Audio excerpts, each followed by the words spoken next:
Amen, hallelujah, praise the Lord.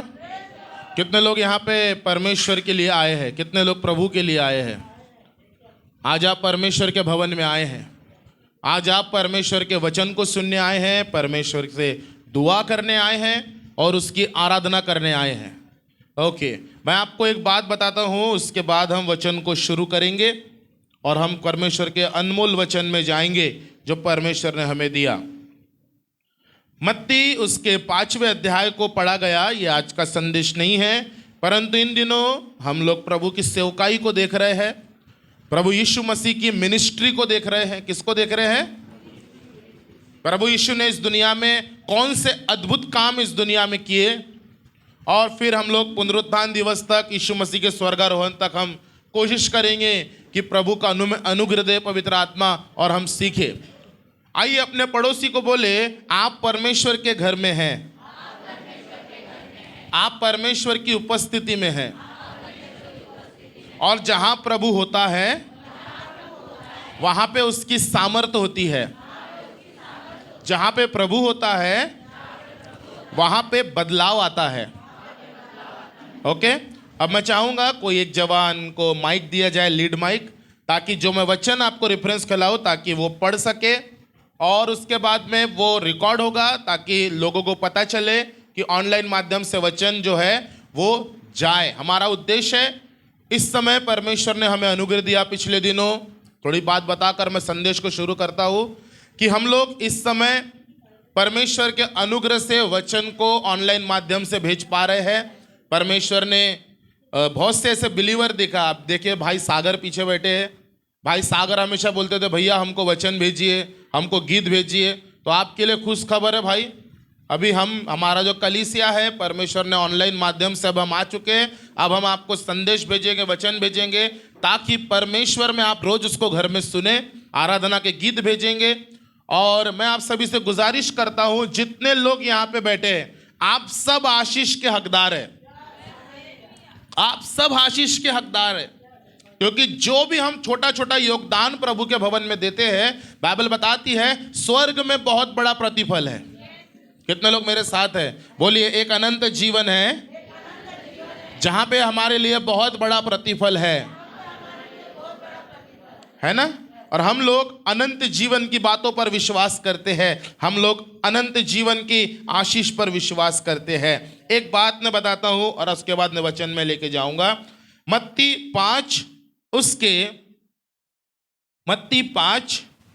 उसके 11 और 12 को अगर हम पढ़े तो यहाँ पे लिखा है, अगर किसको माइक दिया गया है तो आप अवश्य पढ़िएगा। मत्ती 5:11 और 12। धन्य है तुम जब मनुष्य मेरे कारण तुम्हारी निंदा करे और सताए और झूठ बोलकर तुम्हारे विरोध में सब प्रकार की बुरी बातें कहे, तब आनंदित और मगन होना, क्योंकि तुम्हारे लिए स्वर्ग में बड़ा फल है। इसीलिए कि उन्होंने उन भविष्यद्वक्ताओं को जो तुम में से पहले थे इसी रीति से सताया था। आमेन, आमेन, प्रेज द लॉर्ड। यहाँ पे मसीह जीवन जब आप जीते हैं, मैं और आप जब यीशु मसीह पर क्या रखते हैं? विश्वास रखते हैं, तो बाइबल बताती है ये नए नियम का परमेश्वर जो है वो हमें क्षमा करना सिखा रहा है। पुराने नियम में अगर हम परमेश्वर को देखें तो परमेश्वर हमको बहुत सामर्थ्य दिखता है, परमेश्वर युद्ध को लड़ने वाला परमेश्वर है। परंतु यहाँ पे अगर हम देखें तो बोलते हैं जब मसीह के कारण तुम्हें कोई सताए, जब विश्वास में आने के बाद कोई तुम्हारे परिवार के लोग, तुम्हारे लोग, विरोधी लोग तुमको क्या करें, तो ऐसा लिखा है, जब धन्य हो तुम जब मनुष्य मेरे कारण तुम्हारी क्या करे? निंदा करे। कई लोगों की निंदा होती है नहीं? निंदा होती है, निंदा करे और सताए। ऐसा लिखा जाता है मनुष्य के घर ही के लोग उसको सताने वाले होंगे, है ना। सताए, कितने लोग सताए गए हैं, है ना। और झूठ बोल बोल कर तुम्हारे विरोध में सब प्रकार की बुरी बातें कहे। क्या बोल रहे हैं? यानी आप वैसे है नहीं, आपने वैसी गलती की नहीं, परंतु ऐसे लोग अफवाह फैला रहे हैं आपके बारे में कि ये लोग ऐसे हैं, इन्होंने ऐसा किया है। कितने लोगों के साथ हुआ है?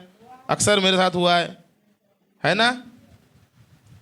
हम वैसे है ही नहीं, परंतु हमारी अफवाह फैलाई जा रही है।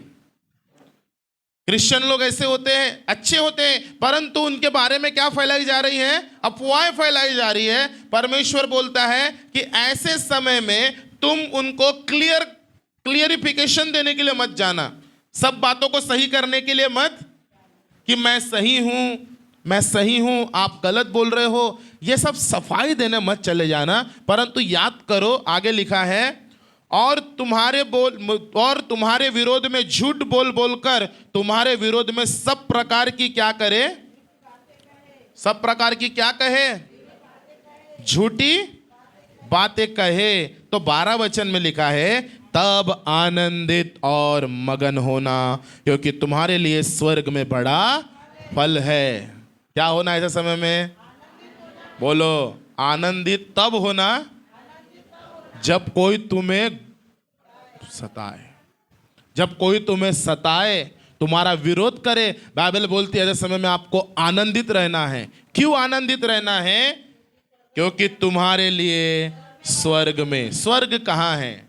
अपने हाथों को उठाए, हम लोग आराधना में हाथों को उठाते हैं, है ना? बोलो, स्वर्ग जो है, मेरा पिता जहां रहता है, मेरा यीशु जहां है, एक दिन मैं भी, जब मेरा समय पूरा होगा, जब वो मुझे बादलों पे लेने आएगा, हम भी एक दिन स्वर्ग में होंगे। आमीन। इन दिनों आपको स्वर्ग की बातें, अनंत जीवन की बातें, पवित्र आत्मा मुझे व्याकुल कर रहा है कि दुनिया को इस जीवन से ध्यान हटाकर हम परमेश्वर के उस अनंत जीवन पर मन लगाए। आमीन। आइए हम जल्दी से वचन पे जाएंगे। बोलिए, आज का वचन है आत्मिक चंगाई। चंगाई कितने लोगों को पसंद है? भैया वो तो सबको पसंद है। बोलिए भैया, सबको पसंद है। कितना लोगों को पसंद है? ब्रदर, आपको पसंद है? आपको जो चंगाई पसंद है वो शारीरिक चंगाई है।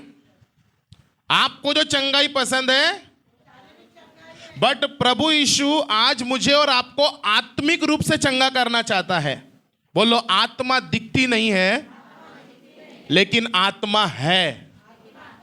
हम में से हर एक की अपनी आत्मा है। कितने लोग विश्वास करते हैं? हम 3 चीजों से हमारा जो जीवन है वो बनता है, देह, प्राण और आत्मा। शरीर, प्राण और आत्मा। आज हम आत्मिक चंगाई के विषय में सीखेंगे। यीशु मसीह सेवा कर रहे हैं और मरकुस रचित सुसमाचार उसके 2 अध्याय में हम लोग आएंगे। मरकुस रचित सुसमाचार उसका 2 अध्याय, जल्दी से हम निकाले। मरकुस रचित सुसमाचार उसका 2 अध्याय, चैप्टर 2, मरकुस उसका 2 अध्याय, और वचन 1 से 12 तक हम पढ़ेंगे। और आज इसी में हमारा संदेश है और प्रभु बहुत कुछ सिखाएगा मुझे और आपको। और आशा करते हैं कि आज का संदेश है यीशु मसीह की सेवकाई में आत्मिक चंगाई। बोले, यीशु मसीह की सेवकाई में आत्मिक चंगाई। कितने लोग हैं जो सीखना चाहते हैं? कितने लोग सुनना चाहते हैं? उसके बाद हम सबके लिए प्रार्थना भी करेंगे। बट अवश्य जब आप यहाँ उम्मीद से आए हो, सुनो, सीखो और वचन को अपने हृदय में रखो। और यहाँ से खाली हाथ नहीं, परंतु परमेश्वर के वचन को लेके जाओ, ताकि आपका और मेरा जीवन जो है पहले जैसा न रहे, परंतु परिवर्तित होता चला जाए। 1 से लेकर 12 तक हम पढ़ेंगे। पढ़िए सिस्टर। अच्छा, जल्दी से माइक दे दीजिए अगर जो पढ़ रहे हैं, जल्दी से। Okay okay. लकवे के रोगी को चंगा करना। ओके। कई दिन के बाद वह फिर कफरनहूम में आया और सुना गया कि वह घर में है। फिर इतने लोग इकट्ठा हुए कि द्वार के पास भी जगह नहीं थी। हाँ? और वह उन्हें वचन सुना रहा था। हाँ? और लोग एक लकवे के रोगी को 4 मनुष्यों से उठवाकर उसके पास ले आए, परंतु जब वे भीड़ के कारण उसके निकट न पहुंच सके, तो उन्होंने उस छत को जिसके नीचे वह था खोल दिया। और जब वे उसे उधेड़ चुके, तो खाट को जिस पर लकवे का रोगी पड़ा था लटका दिया। उसने उसका विश्वास देखकर यीशु ने उसका विश्वास देखकर उस लकवे के रोगी से कहा, हे पुत्र, तेरे पाप क्षमा हुए। Hallelujah, hallelujah. Praise the Lord. अब मैं चाहूंगा आप सब सामने देखिए, अपनी बाइबल को उंगली रखकर बंद कर दीजिए।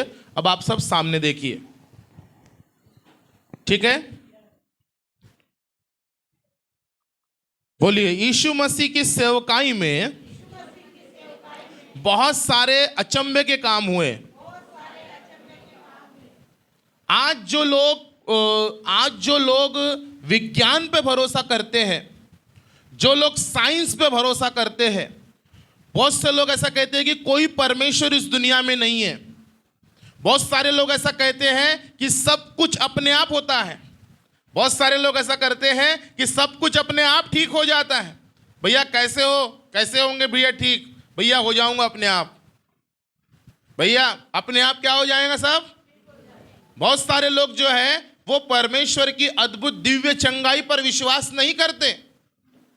एक व्यक्ति ने किसी साइंसदान, बड़े साइंटिस्ट से पूछा, ये दुनिया कैसे बनी? और वो व्यक्ति कहने लगा, दुनिया अपने आप बन गई। किसी महान व्यक्ति ने कहा, भैया मनुष्य कैसे बना? तो किसी महान व्यक्ति ने, चार्ल्स डार्विन नाम था उनका, उन्होंने थ्योरी लिखी कि मनुष्य जो है वो बंदर से क्या होता चला गया, उसका विकास। पढ़े आपने, हम बचपन में थे, हमने पढ़ा है वो लेसन। चार्ल्स डार्विन की थ्योरी थी कि मनुष्य जो है, टीचर लोग बैठे यहाँ पे, मनुष्य का जो है वो एवोल्यूशन हुआ है और मनुष्य बंदर से क्या बना है? इंसान बना है। सबके अपने अपने विचार है, लेकिन बाइबल ये बात को प्रकट करती है कि परमेश्वर ने मनुष्य को अपने हाथों से रचा। हालेलुया। परमेश्वर ने इस दुनिया को अपने शब्दों से बनाया। परमेश्वर ने इस दुनिया को अपने वचनों से बनाया। और मुख्य और बहुत ही खूबसूरत बात यह है कि उसने बोलो, हम मनुष्य को अपने हाथों से बनाया। यानी मनुष्य जो है परमेश्वर की सबसे बेहतरीन क्या है? क्रिएशन है। और उसने हम मनुष्य जाति को बचाने के लिए, हम जो पापों में नाश हो गए थे, हमको उसने खुदा के राज्य में लाने के लिए उसने अपने एकलौते पुत्र यीशु मसीह को इस दुनिया में भेजा। और आज वो यीशु मसीह जो है अपनी सेवकाई को करते समय, आज से 2024 साल पहले यीशु मसीह एक जगह पर है। यहां कुछ होने वाला है। इस नगर का नाम कफरनहूम है। क्या नाम है? जैसा आप आज कांदरी माइन में बैठे हैं, ऐसे ही 2025 साल पहले एक नगर था, उसका नाम है कफरनहूम। क्या नाम है? कफरनहूम में कई दिन के बाद वो फिर कफरनहूम में आया और सुना गया कि वह घर में है। यीशु मसीह कफरनहूम में एक व्यक्ति के घर में आए और यीशु जहां होते थे उनकी चर्चा जो है वो, यीशु मसीह अगर कहीं गांव में है तो चर्चा जो है वो, एक इंसिडेंट बताता हूं। यीशु यरीहो में जाने वाले थे। यरीहो के लोगों को पहले मालूम चल गया था और जक्कई के अंदर हलबली मच गई, देखना है मुझे यीशु को, देखना है मुझे यीशु को। यानी यीशु मसीह जिस गांव में जाने वाले होते थे, आप पहुंच जाते थे, पब्लिक जो है पहले ही क्या कर देती थी? प्रचार कर देती थी कि यीशु मसीह आ गए हैं, यीशु मसीह आ गए हैं। यीशु मसीह कफरनहूम में एक व्यक्ति के घर में है और ऐसा लिखा है, सुना गया कि वह घर में। फिर इतने लोग इकट्ठा हो गए कि द्वार के पास भी जगह नहीं थी और वह उन्हें वचन सुना रहा था। एक मीटिंग शुरू है, यीशु मसीह, एक प्रेयर सभा शुरू है और इतने सारे लोग हैं कि पूरा घर भर गया है। क्या भर गया है? और घर ही नहीं भरा, दरवाजे तक लोग, अरे दरवाजे तक भी नहीं, वो पूरे मोहल्ले में क्या हो गई है बड़ी। सोचो कैसा माहौल होगा। आप और मैं अगर उस समय होते तो क्या सोचते? बाप रे, इतने सारे लोग किसको देखने आए हैं? किसको देखने आए हैं? किसको देखने आए हैं? वो किसी साधारण व्यक्ति को नहीं, वो परमेश्वर के एकलौते पुत्र यीशु से मिलने आए हैं। वो यीशु मसीह को देखने आए हैं, वो यीशु मसीह के वचन को सुनने आए हैं। आज आप उसके घर में हैं। आपके पास चॉइस थी, या तो कहीं घूमने जाओ या तो चर्च आओ, या तो कहीं शादी में जाओ या चर्च आओ, या तो अपने घर के काम निकाल लो, ज्यादा एक्स्ट्रा के कपड़े धोने के निकाल लो, या तो चर्च आओ। क्या करे भैया, हफ्ते में एक दिन तो छुट्टी मिलती है और उसमें भी तुम हमको 2 बजे तक घसीट लेते हो। क्या करे? प्रभु ने काम ही ऐसे दिया है, घसीटने का तो घसीटते, हम ना घसीटे तो चरवाहा का काम नहीं करेगा बराबर। समझ में आ रहा है?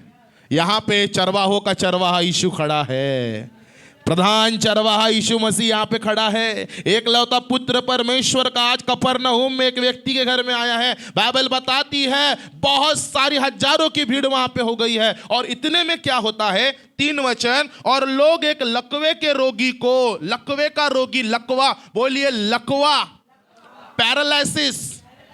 कभी देखा है आपने लकवे का रोगी? कितने लोगों ने देखा है लकवे का रोगी? बात शारीरिक चंगाई की नहीं, आध्यात्मिक चंगाई की, याद रखिएगा। लकवे का रोगी, क्या कभी आपके किसी रिलेटिव को लकवा हुआ है? कैसे हो जाता है वो इंसान? वो इंसान जो है दूसरों पर निर्भर हो जाता है, वो अपना कार्य नहीं कर पाता, वो एकदम इतना निराश हो जाता है, वो खाना नहीं खा सकता, वो चल नहीं सकता, वो अपने रोजमर्रा का काम नहीं कर सकता। और यहां पर एक व्यक्ति है जो लकवे से ग्रसित है। कैसे ग्रसित है? बोलिए सब, लकवे से ग्रसित है। बोलिए भाइयों, लकवे से ग्रसित है। नहीं बोल पा रहे? बोलिए, लकवे से ग्रसित है। बोलो, वो लकवे से ग्रसित था। और ऐसा लिखा है 3 वचन में, और लोग, बात वहां लोगों की हो रही है। लकवे के रोगी को 4 मनुष्य से उठवाकर उसके पास लाए। कितने मनुष्य है वहां पे? कुछ लोग हैं उसके। उठाओ रे भैया, इसको उठाइए, इसे, हम इसको किसके पास लेके जाएंगे? और वो 4 लोगों का विश्वास मैं आपको बताता हूं। वो 4 लोगों के अंदर एक अटूट विश्वास है मेरे प्रियो।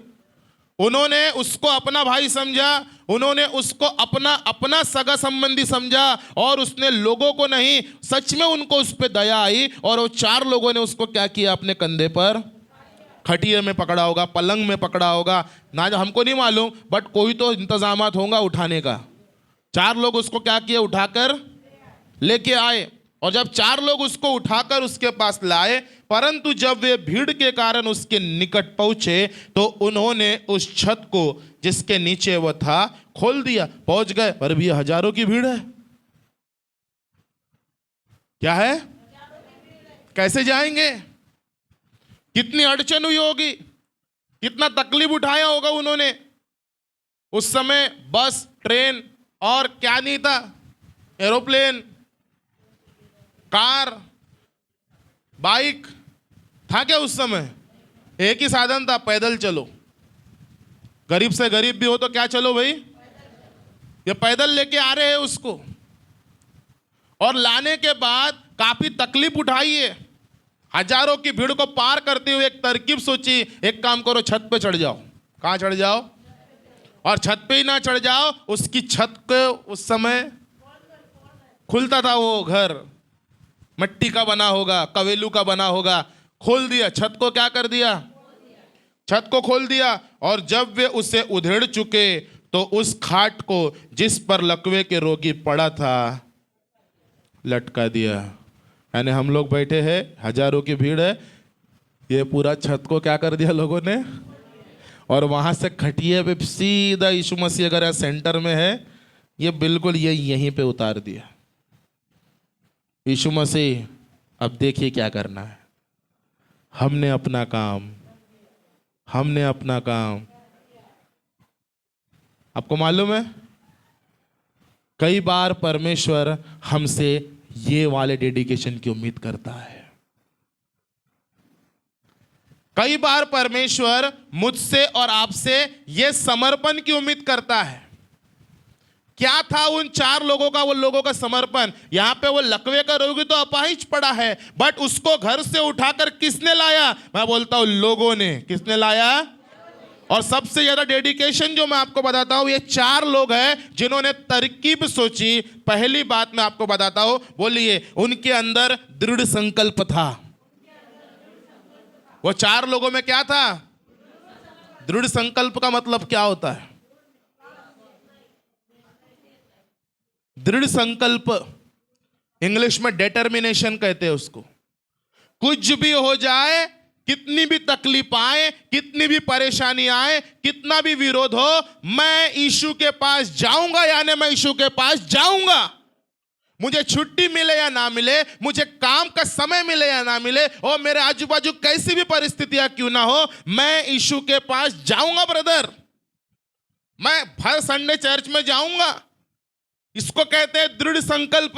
जब आप अपना दृढ़ संकल्प पूरा करते हैं, बाइबल बताती है इन्होंने न केवल अपने आप को यीशु के पास लाया, परंतु वो जो जरूरतमंद था, उस जरूरतमंद को भी उठाकर कहां लेके आया? यीशु मसीह के पास में लेके आया। Praise the Lord.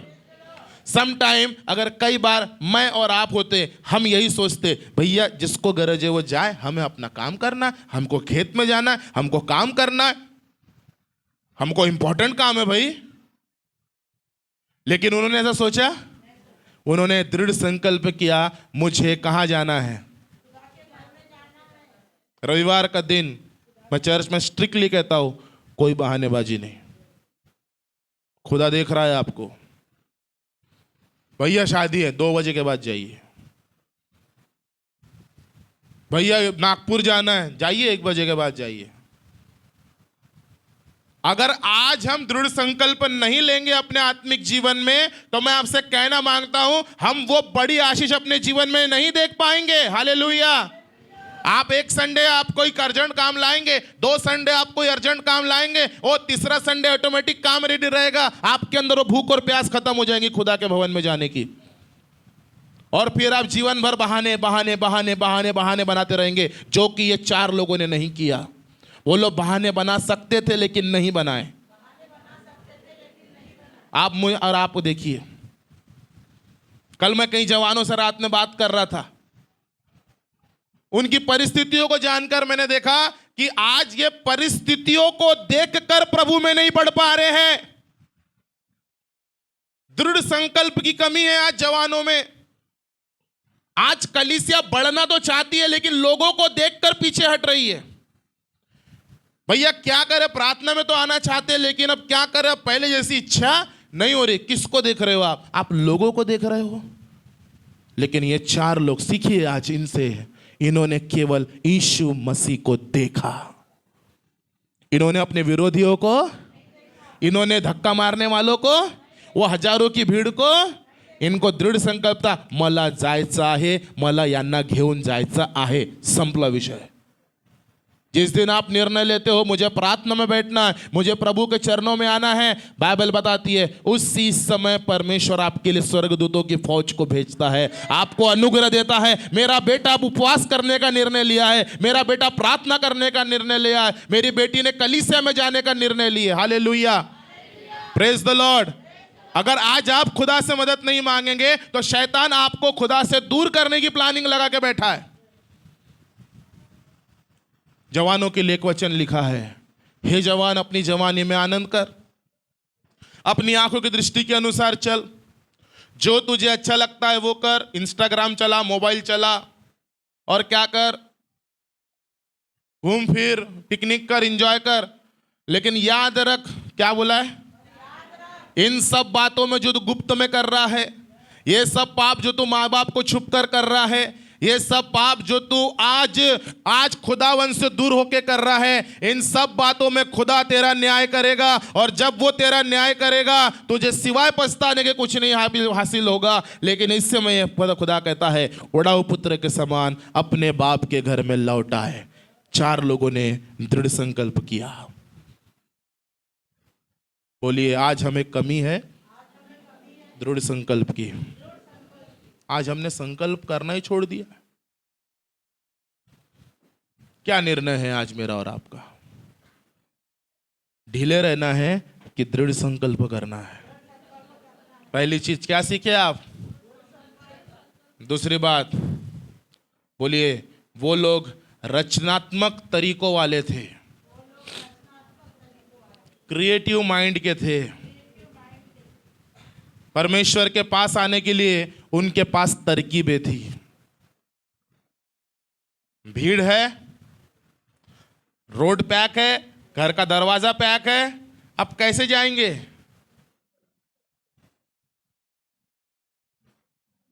कैसे जाएंगे? चर्च जाएंगे आपको ड्यूटी से निकाल दिया जाएगा। चर्च जाएंगे आपके लिए रास्ते बंद कर दिए जाएंगे। ओ आपसे कोई बात नहीं करेगा। रविवार के दिन आप चर्च जाएंगे, कार्यक्रम में नहीं जाएंगे लोगों के, आपसे क्या कर दिया जाएगा? बात करना बंद कर दिया जाएगा। रास्ता बंद है, हजारों की भीड़ है, ये रुकावट आ गई। अब क्या करोगे? परमेश्वर को बोले, प्रभु मुझे क्रिएटिव माइंड दे कि मैं किस प्रकार तेरे राज्य में आने के लिए अपने समय को निकाल सकूं। छत पर चढ़ना आसान बात है? आसान बात है? चलो चढ़ गए। अब बीमार को चढ़ाना आसान बात है? बीमार को चढ़ाना आसान बात है? चलो बीमार को चढ़ा भी ले, किसी की छत खोलना आसान बात है? क्या लोगों ने उन्हें डांटा नहीं होगा? जिसके घर की छत फोड़ रहे होंगे, क्या उसने उनको चिल्लाया नहीं होगा? क्या बाहर से लोगों ने उसको तकलीफ नहीं दी होगी? दी होगी। अरे तुम पागल हो गए हो, अरे तुम क्या कर रहे हो, तुम्हारा होश ठिकाने पर है, गुरु को डिस्टर्ब मत करो। और जहां पर मीटिंग चल रही होंगी, क्या उनके ऊपर मिट्टी नहीं गिरी होगी? सब चीज उनके विपरीत थी, परिस्थिति उनके विपरीत थी, लेकिन उन्होंने जो बुद्धि अपने परमेश्वर से मिलने के लिए लगाई, उनकी भूख असली थी। उनकी भूख असली थी, उनके इरादे नेक थे। इसीलिए तकलीफ होने के बाद भी उन्होंने इतनी जगह बनाई कि 6x6 की जगह बन जाए और एक अच्छी खासी खटिया जो है वो सीधा यीशु मसीह तक क्या हो जाए, पहुंचा दी जाए। मैं आपसे उम्मीद करता हूं आज आप और मैं ऐसे बने। आज आप और मैं क्या बने? बोलिए, ना केवल खुद आए, केवल जरूरतमंदों को प्रभु के चरणों में लाए।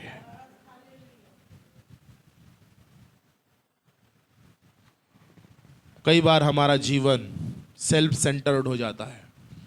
सेल्फ सेंटर्ड यानी स्वयं केंद्रित जीवन। स्वयं केंद्रित जीवन समझते हैं आप क्या होता है? मुझे केवल मेरे परिवार से मतलब है, दूसरों से कोई मतलब। क्या ये मसीह के राज्य का स्वभाव है?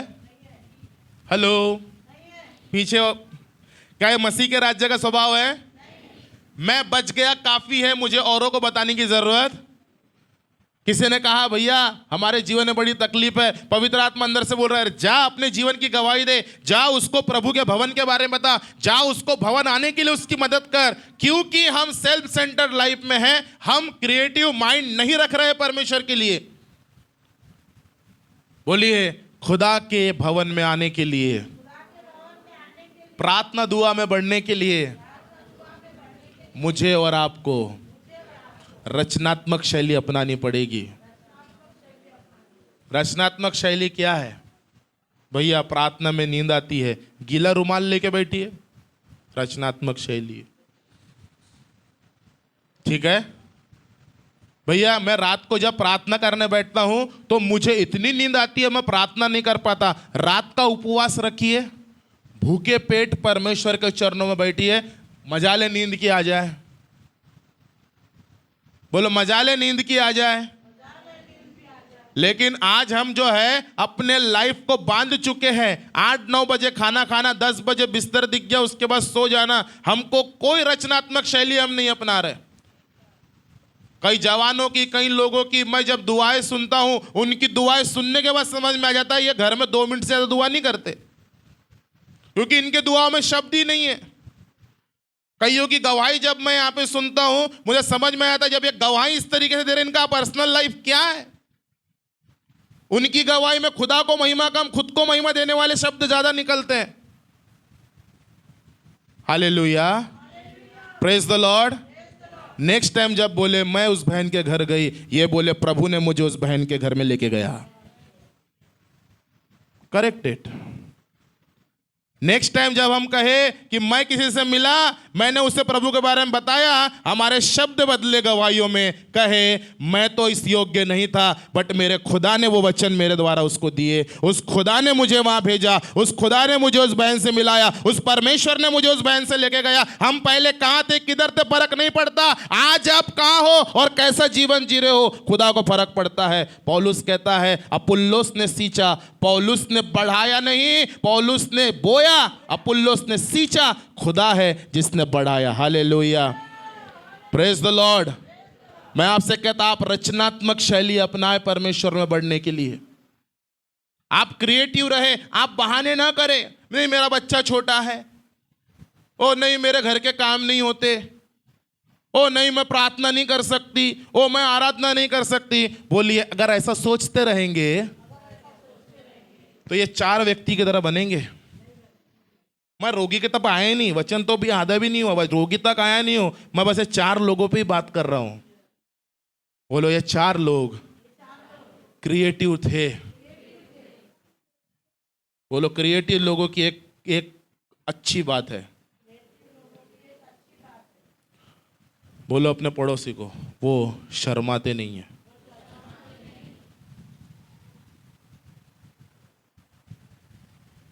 क्यों भाई उसके घर में प्रार्थना क्यों नहीं की तुमने? नहीं जी शर्म आ रही थी। क्यों भाई गवाही क्यों नहीं देते? नहीं लोगों के सामने शर्म आती। अच्छा शर्म आती है आपको? मेरा यीशु मसीह जब क्रूस पे लटका था, बाइबल बताती है लोगों ने उसके कपड़ों तक की बोलियां लगा दी थी। वो आज मेरे लिए और आपके लिए वो बेइज्जत हो गया। क्यों? अरे उसने शर्म उठाई, उसने जिल्लत उठाई ताकि मैं और आप आज ना शर्माएं। समझ रहे हो आप मेरी बात को? अगर आज आप प्रभु में आने के बाद भी अगर आप शर्माते हो, आपको ये माइक पकड़ने में आपको हिचकिचाहट होती है, तो मेरे को नहीं मालूम आप किस मिट्टी के बने। खुदा ही स्वर्ग से फरिश्ता भेजे आपको सुधारने के लिए। मैं आपको एक इनकरेज करना चाहता हूं कि मैं और आप परमेश्वर की हस्तकृति है। हालेलुया। मुझे और आपको शर्माना नहीं है। अगर ये 4 लोगों ने शर्माया होता तो क्या वो परमेश्वर की ओर से अद्भुत काम को देख पाते? बोलिए मुझे और आपको शर्माना नहीं है। तीसरी और अद्भुत बात, बोलिए उन्होंने अपना विश्वास कर्म सहित दिखाया। भैया कितने साल से विश्वास में हो? भैया 4 साल से विश्वास में हो। भैया बपतिस्मा हो गया आपका? बोले जी नहीं हुआ। क्यों? क्योंकि विश्वास तो है बट एक्शन में नहीं है। भैया आप बिलीवर हो? कितने साल से बिलीवर हो? बोले नहीं मैं 20-25 साल से। अरे मैं तो बचपन से यीशु मसीह को जानता हूं। अच्छा क्या आपके घर के लोग पूरे विश्वास में हैं? बोले नहीं। क्या आपके पूरे लोग आज चर्च आते हैं? बोले नहीं केवल अकेला मैं घर से चर्च आता हूं। इसका मतलब वो व्यक्ति ने अपने घर के लोगों को कभी इनकरेज ही नहीं किया कलीसिया में आने के लिए। विश्वास तो है बट कर्म नहीं है। बाइबल कहती है मैं और मेरा घराना नित्य यहोवा की क्या करेंगे? क्या मैं अकेला प्रभु की क्या करूंगा? सूबेदार को क्या कहा पौलुस ने? प्रभु यीशु पर विश्वास कर तो तू और तेरा सारा घराना। याकूब की किताब निकालिए बाइबल में से, उसका 2:20। याकूब 2:20 निकालिए। याकूब की किताब उसका 2 अध्याय और 20 वचन। नए नियम में है याकूब, नए नियम के पीछे है याकूब उसका 2 और उसका 20 वचन। हाँ माइक में पढ़िए 2:20। याकूब उसका 2 अध्याय 20। पर हे निकम्मे मनुष्य। पर हे निकम्मे, निकम्मा वर्ड आया। निकम्मा किसको बोलते हैं? निकम्मे का मतलब अच्छा शब्द नहीं है। क्या बोलने में सुनिए तो बोलने में मुझे अच्छा नहीं लग रहा है बट बाइबल में लिखा है तो बोल रहा हूं। मैं किसी को नहीं बोलना चाहता ऐसा बट बाइबल बोल रही है तो बोल रहा हूं, पढ़ा रहा हूं इसलिए बोल रहा हूं। पर हे निकम्मे मनुष्य, क्या तू यह भी नहीं जानता? अरे क्या तू ये भी नहीं जानता? तू विश्वास करता है, तू यीशु मसीह पर बिलीव करता है, तू प्रार्थना करता है, तू दुआ करता है, तू कलीसिया आता है, तू चर्च आता है, तू संगति करता है, तुझे इतना भी यकीन नहीं है? क्या विश्वास नहीं? कि कर्म बिना विश्वास व्यर्थ है। हाँ क्या है? अगर आपको विश्वास है बट आप कर्म नहीं कर रहे हो विश्वास वाले। इन्होंने क्या किया? इन्होंने विश्वास के साथ कंधे पे उठाया, विश्वास के साथ पैदल चले, विश्वास के साथ भीड़ को उन्होंने क्रॉस किया, विश्वास के साथ कहां चढ़ गए? विश्वास के साथ छत को क्या कर दिया? और विश्वास के साथ मेहनत करके आप उसने क्या किया? बीमार को नीचे उतार दिया। भैया कर्म क्यों नहीं करते? मेहनत लगती है ना।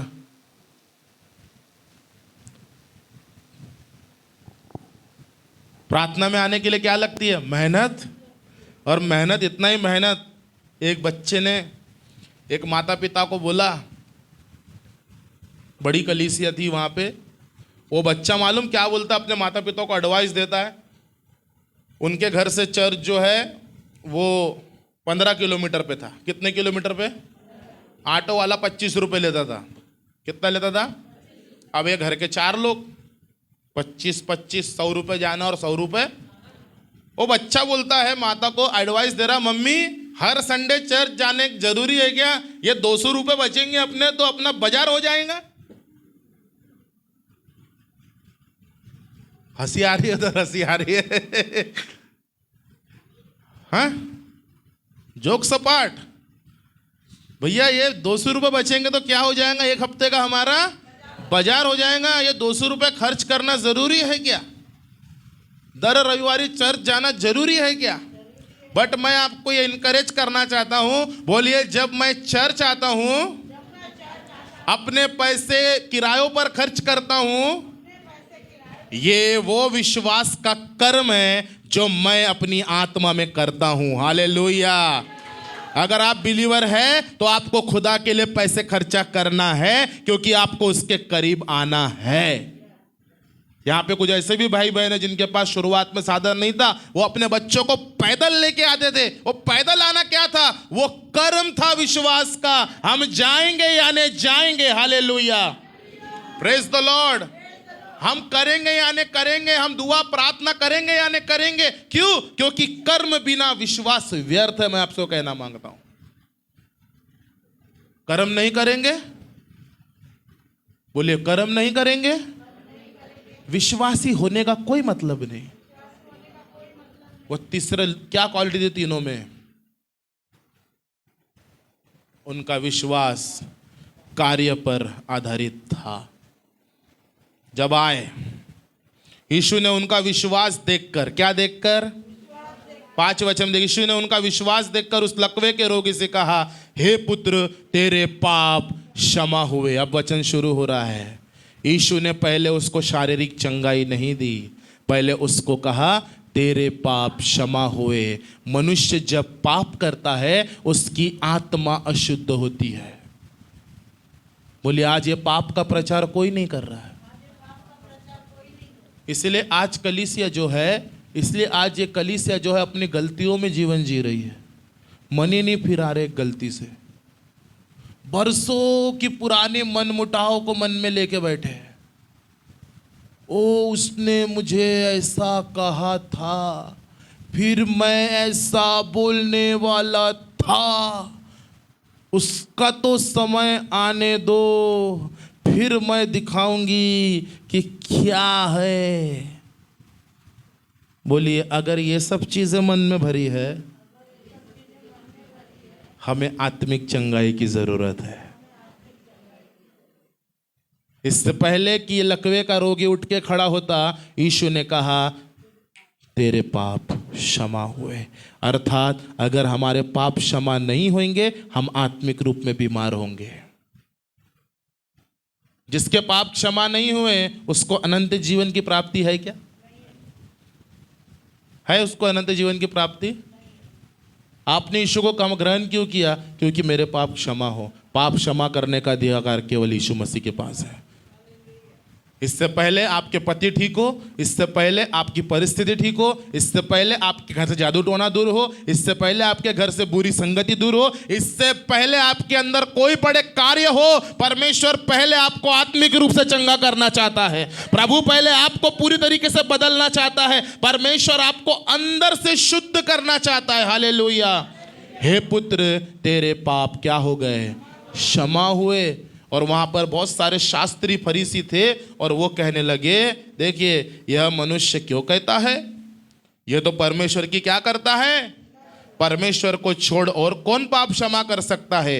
यीशु ने तुरंत अपनी आत्मा में जान लिया कि वे अपने मन में ऐसा विचार कर रहे हैं और उनसे कहा, तुम अपने अपने मन में यह विचार क्यों कर रहे हो? सहज क्या है, आसान क्या है? क्या लकवे के रोगी से कहना तेरे पाप क्षमा हुए, या यह कहना कि उठ अपनी खाट उठा और चल फिर? यीशु मसीह ने कहा इजी क्या है? पाप क्षमा बोलना इजी है कि उठ अपनी खाट उठा के चल फिर बोलना इजी है?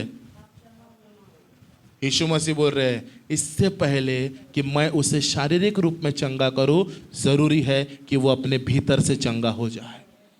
जरूरी है कि उसको नए जीवन की क्या हो जाए? प्राप्ति हो जाए।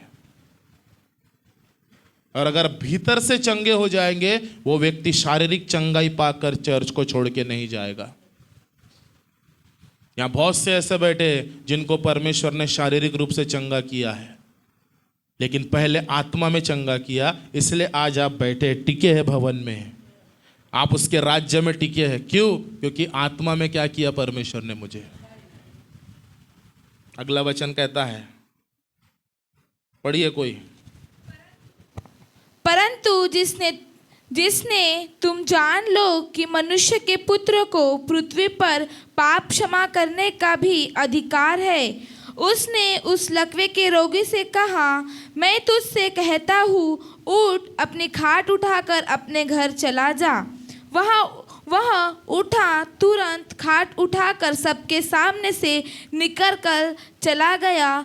इस पर जब सब चकित हुए और परमेश्वर की बड़ाई करने लगे, हमने ऐसा कभी नहीं देखा। हालेलुया, ताली बजाए परमेश्वर की महिमा करे। Praise the Lord. यीशु ने कहा उठ अपनी खाट उठा और चल फिर। यीशु ने उसे 3 बातें सिखाई। बोलिए, अद्भुत विश्वास के द्वारा उसे नया जीवन मिला, उसके पाप क्षमा हुए। दूसरी बात, उसको शारीरिक चंगाई मिली। क्या मिला उसको? वो लकवे का रोगी इतने सारी पब्लिक में उठा और क्या हो गया? खड़ा हो गया। ऐसा लिखा है, अपना खाट उठाया और चलते हुए अपने घर क्या हो गया? क्या सीखते हैं मैं और आप? आज का संदेश है, बोलो, केवल एकमात्र यीशु मसीह है जिसको पाप क्षमा करने का अधिकार है, जिसको अनंत जीवन देने का अधिकार है, जिसको हमारे जीवन में उद्धार और छुटकारा देने का अधिकार है। आज मैं आपको इनकरेज करता हूं, आज आप क्या मांगेंगे? केवल आप शरीर की चीजें मांगेंगे कि आप आत्मिक चंगाई को मांगेंगे? आत्मिक चंगाई क्या है? बोलिए, क्षमा। हम जब पापी थे, यीशु मेरे और आपके लिए मरा। हम जब दूर थे, उसने हमें करीब लाने के लिए वो हमारे लिए क्रूस कलवरी पर क्या हो गए? कुर्बान हो गए। आज मैं और आप परमेश्वर को इस तरीके से अपनाएं कि प्रभु, तेरे को केवल प्रभु तुझे अधिकार है मेरे पापों को क्या करने का? क्षमा करने का। यानी उद्धार केवल यीशु मसीह के ही द्वारा है।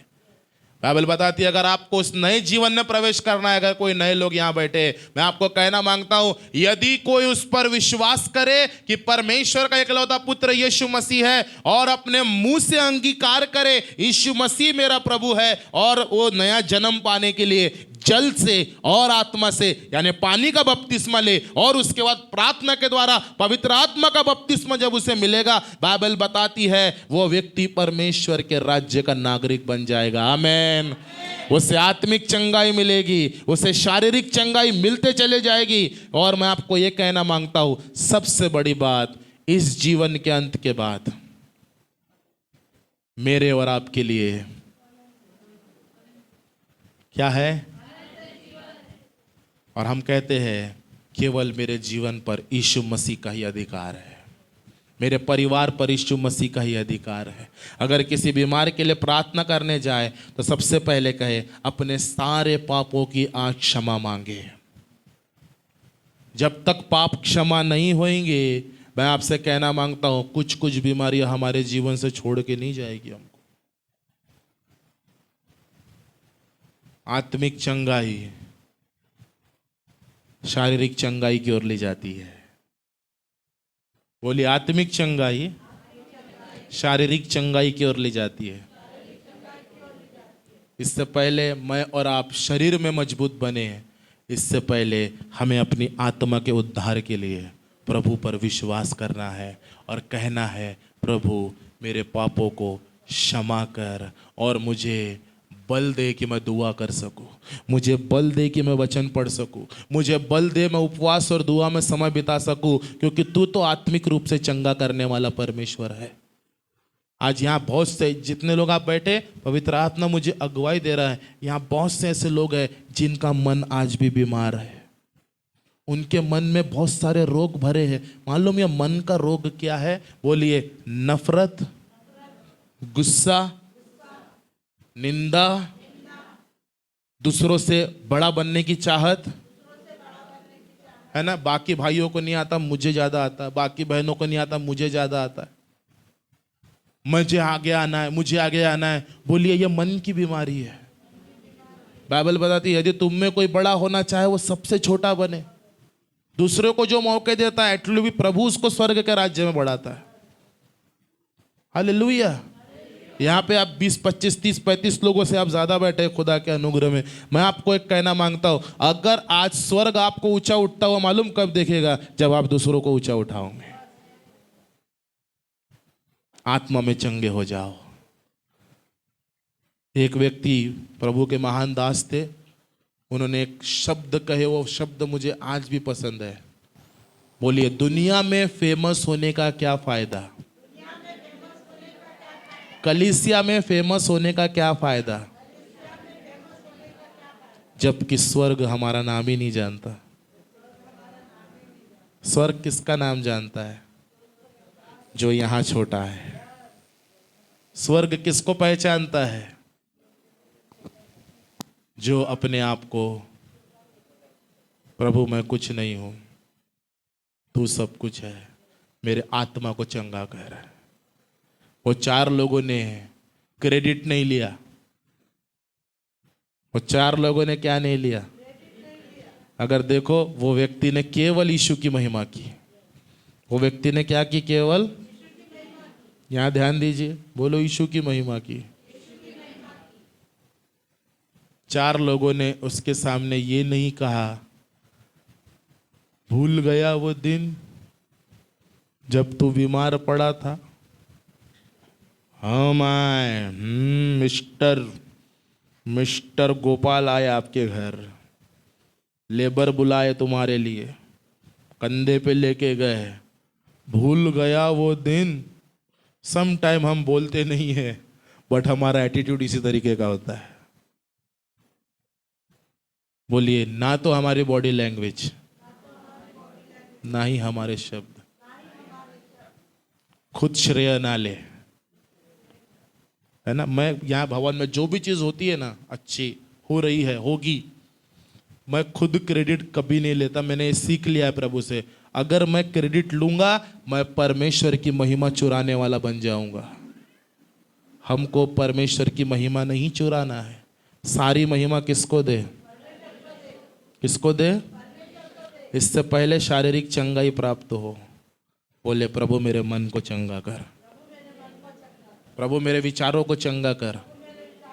जिस दिन आपका मन चंगा हो गया, जिस दिन आपकी आत्मा चंगी हो गई, उस दिन आपको बोलना नहीं पड़ेगा। आप ऑटोमेटिक उसके जलाल में खड़े हो जाएंगे, ऑटोमेटिक उसकी सेवा के लिए खड़े हो जाएंगे। ऑटोमेटिक अगर बीमार भी होंगे, वो ऐसा बल देगा बीमारी के बाद भी उसके लिए खड़े हो जाएंगे, क्योंकि मन चंगा हो गया है, क्योंकि आत्मा चंगी हो गई है। और अगर शरीर कितना ही बलवान क्यों ना हो, अगर मन खराब हो गया, आत्मा खराब हो गई, ओ ताकत बहुत होगी, लेकिन अगर मन साथ नहीं देगा, आत्मा साथ नहीं देंगी, तो आप ऐसे ही बैठे रहोगे।